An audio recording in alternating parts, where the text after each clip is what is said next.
Ассалаумағалейкум қазақ елі, отандастар, жерлестер, туыстар, бауырлар. Мен Маржан қыздарыңыз, әдеттегідей Америкадан алдарыңызға шығып тұрмын. Бүгінде шыға салып, өздеріңізден лайк жөнінде сұрай кетейін. Әрі осы менің арнамды тіркелмей көріп жүрген кісілер болатын болса, тіркеле кетулеріңізді сұраймын. Әрине, егер ол сіздердің бас қауіпсіздіктеріңізге ешқандай да зиян келтірмейтін болса, келтіреді деп қорықсаңыздар, ол кезде жалған аккаунт ашыңыздар, сол жерде бәрін жазыңыздар, сол жерде бәрін айтыңыздар. Мынау біздің орекеңдер, осындай біздің қазақтардың атын жамылып, қазақтың атымен қазақ патриот, қазақ бірдеңе деп, қазақ деп, бірақ орыстардың сөзін сөйлеп, біздің мынау комментарийларда шұбыртып жатады. Солардан үлгі алсаңыздар болады. Немесе мына өзіміздің қандастарымызда биліктің жуындысына тойып жүрген кісілер де міне сөйтіп жаңағы неше түрліні біздің комментарийдің астында жазып жатады, өтірік аккаунттармен шығып алып.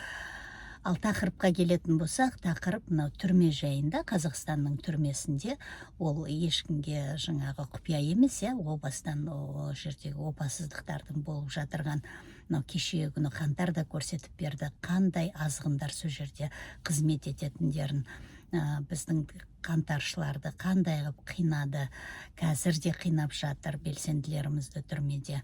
Міне осындай кісілерден, жаңағы біздің бірақ белсенділерден емес, бөлек сол түрмеде отырған кісілерден біршама хаттар келіп тұратын, бірақ бәрі жазбаша түрде ғана келеді.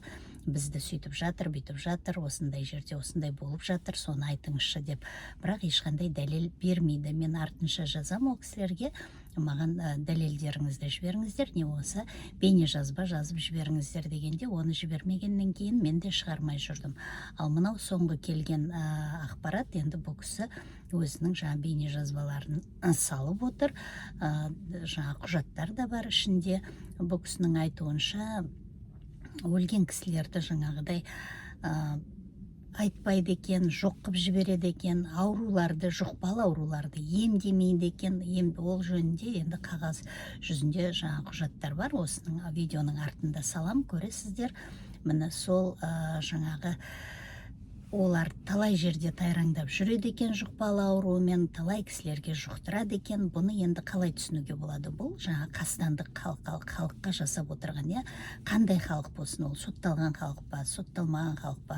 Бұл сотталған кісілер енді сотталып, өз құқықтарынан айырылып, сол жерде сол жаңағы жасаған қылмыстары үшін жазасын өтеп жатыр. Ол аз дегендей, бұның үстінен жаңағы сол түрме қызметкерлері өздерінің қызметтерін асыра сілтеп, пайдаланып, бұларға көрсетпегенді көрсетіп жатыр екен.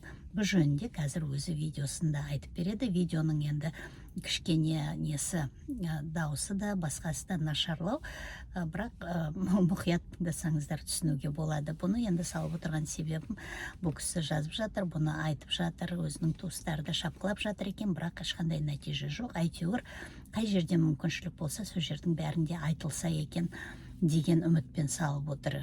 Мен де соны енді өздеріңіздің құзырыңызға шығарып отырмын.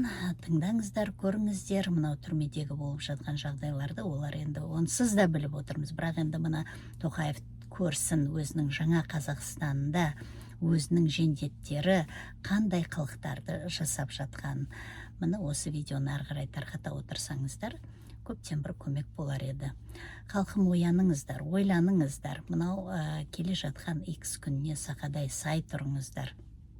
Аблязовтың айтып жатқан мынау ұяшықтарын құра беріңіздер, қорына ақшаны шамаларыңыз келгенше аудара беріңіздер. Неғұрлым тезірек дайын боламыз, соғұрлым тезірек мынау ұры жүйені түп тамырымен жұлып алып тастаймыз. Соған дайын отырыңыздар, сақ отырыңыздар. Сөйтіп бейбіт те берекелі әділ Қазақстанымызға бет бұрайық. Қазір мына осыдан кейін артынша видеоны тамашалауды ұмытпаңыздар. Сау саламатта болыңыздар. Я обращаюсь к тем людям, которые находятся в Казахстане, которые находятся за пределами Казахстана, чтобы вы знали, что находится в учреждениях Казахстана. У последственных и осужденных. Я осужден Занозин Кирилл Александрович, 04, 11 1997 года рождения. Осужден по статье 99, часть 1. лишения свободы на 10 лет. Я находился в учреждениях номер 3872. В этих учреждениях неоднократно меня доводили до суицида. Номер учреждения 38 я проглотил гвоздь и шуруп и скрыл себе живот. Они, пользуясь своим полномочием, скрыли это все. Потом меня отвезли в учреждение 72 город Устанай. Там я прибыл 16.02.2024 года. Меня 7 сотрудников морально, физически душили меня, сбрили мои бороду, волосы, издевались надо мной. Потом меня закрыли в камеру номер 26. Там я проглотил 2 ложки. И также они не отправляли мне заявление жалобы. Все было снято на видеофиксацию камеры, которую они, пользуясь своими полномочиями, их удалили. Потом меня отправили в учреждение номер 61, город Караганда. В этом учреждении я бывал неоднократно. И в этих учреждениях нагло, физически, морально и психически делали давление мне. Также пытки. Они вырывали нагло мне бороду. Потом закрывали мне бункера. Там я скрывал себе руки неоднократно. Потом они меня закрывали бункера, я находился в бункере. Этот бункер находится для пожизненных в подвальном помещении. Там сыро, там холодно. Там нету вытяжки. Там нету даже видеонаблюдения в этих камерах. Нету условий вообще. Паласы, все воняет, матрасы. Потом меня привезли в учреждение номер 5, город Степногорск. В этом учреждении я находился 4 месяца. Из этих 4 месяцев я находился 3 месяца в одиночной камере. Прибыл в учреждение 18.07.2024 года. 25.07.2025 года меня спровоцировали до тех слов, что я взял угрозу на сотрудников, так как это была моя защита с моих сторон, как они мне довели до этих слов и угрожали мне морально и физически. Потом меня еще крутят, хотят раскрутить по 429 часть 1 и добавить мне срок. Потом 27.07.2024 года в камеры номер 11 мне залетели сотрудники, те же, которые доводили меня и хотели меня избить. Но мне пришлось также разрезать себе руку, проглотить ложку. И также они не отправили мои заявления и жалобы. Сопутствовали моим действиям, так как я неоднократно делал себе суицид, так как они доводили меня до этого. Они, пользуясь своим полномочием, это все скрывали. Потом я заводил на учреждение номер 5 по 105 доведение до суицида. И город Степногорск и прокуроры все были в этом курсе, и они это дело прекратили, так как, пользуясь своими служебными полномочиями. Потом меня повезли в учреждение номер 69, город Шымкент, на спецпрогул. Зачем, почему, я не знаю. Туда прибыл, мне встретили около 25 сотрудников. У людей я бы хотел сказать, что находятся в учреждениях, несмотря на то, что они говорят, что установили видеонаблюдение камер для того, чтобы не было пыток, чтобы на осужденных не было никаких пыток. Они, несмотря на это, ДУИС, потом КУИС, Министерство внутренних дел, генеральные прокуроры, все знают об этой пыток, но молчат, все скрывают. Знает ли наш правитель, что творится в Казахстане, пытки бывают? Я хочу отказаться от Казахстана, так как уже за 3 года я уже устал, как они надо мной издеваются. И физически, морально, и психически. Я хочу отказаться от Казахстана. Прошу того, кто есть в других странах, кто даст мне защиту. Прошу мне дать защиту. И я хочу отказаться от Казахстана, так как здесь творится беззаконие. О, люди, я еще хотел сказать, что меня за это видео могут убить, покалечить, сделать инвалидом или довести до суицида. Знаете, что я сам до до смерти не буду доводить до суицида, но я делаю это протезы для того, что как все закрывают глаза на это, все прокуроры, куда бы я не обращался.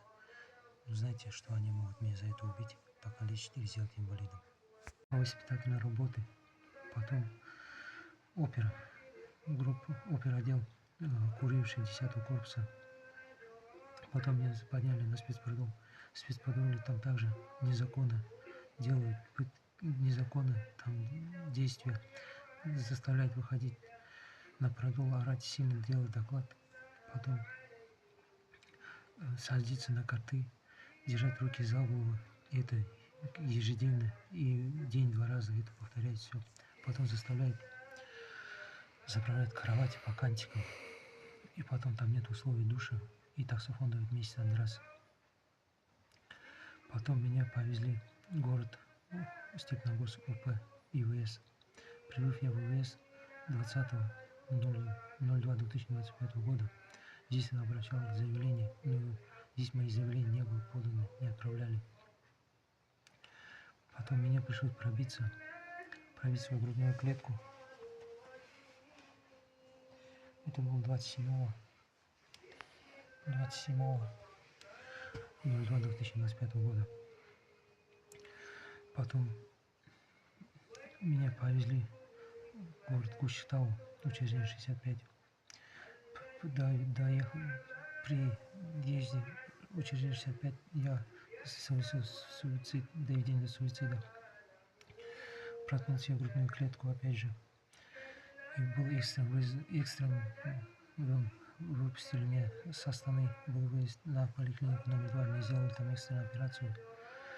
И убрали мне из желудка, кишечника все инородные предметы. Также дали мне тяжкое здоровье, да, опасный тяжкий вред здоровью. Так как вот это все, я обращался, все заявления, они не реагируют на них. И это продолжается уже 3-4 года со мной. И на это никто не обращает внимания. Куда бы я ни писал, они все это не отдают ответы, все скрывают. Потом меня повезли после операции в учреждение 65, город Кущетау. Прибыв в учреждение 21.04.2025 года, меня сразу без всякого разговора закрыли первый пост, первую камеру ПЛС для пожизненников. Там я был на голодовке, отказ от приема пищи с зашитым своим ртом. Так я находился там 7 дней. Также они не принимали мои заявления и жалобы. Потом переэтапировали в ИВС, город Степногорск. Они нагло надели мне на руки наручники. Я после операции был, у меня был раскрытый живот. После операции они взяли мне, надели на руки наручники, растянули на столе и нагло сняли, физически нагло и морально сняли у меня проволоки со ртов. У меня были проволоки здесь вот, все шрамы остались. Они нагло это все сняли.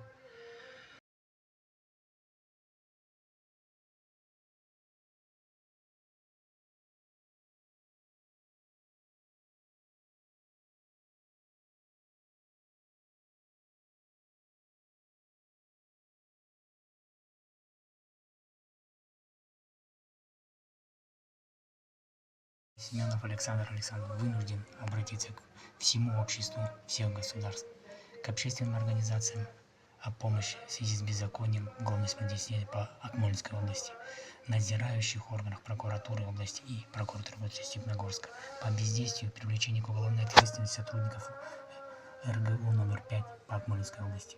04.11.2024 года сотрудникам Национальной гвардии, пользуясь своей властью и моим зависимым обстоятельствам от них, незаконно нарушая этику служащих и уставные действия, оскорбляя меня нецензурной бранью и сказав, что он имел мою мать, спровоцировал на физическое воздействие к сотруднику, задев мою честь и достоинство. Применив ко мне спецприемы, сотрудник Национальной гвардии наносил мне удары, когда я не оказал сопротивления, прибывшие сотрудники РГУ номер 5, угрожая и запугивая, завернув руки и удушающим захватом, нанеся мне удушение и ударяя моей головой железную дверь, доставили меня в режим кабинет, где начальник учреждения Ибраев и начальник режим части запугивал и угрожал, требовал, чтобы я пнул сотрудника, чтобы они применили ко мне спецсредства, хотели драться со мной, угрожали унизить меня, а потом убить. Где начальник поискового наряда сказал, что он лично меня будет гноить, угрожал нецензурно брать, что кончит меня, и другие сотрудники участвовали в угрозах. Все эти действия снимало видео. камера, установленная в кабинете, которую смотрят ДУИС, КУИС, прокуратура по области и Генеральная прокуратура. А также у сотрудников должны иметься регистраторы.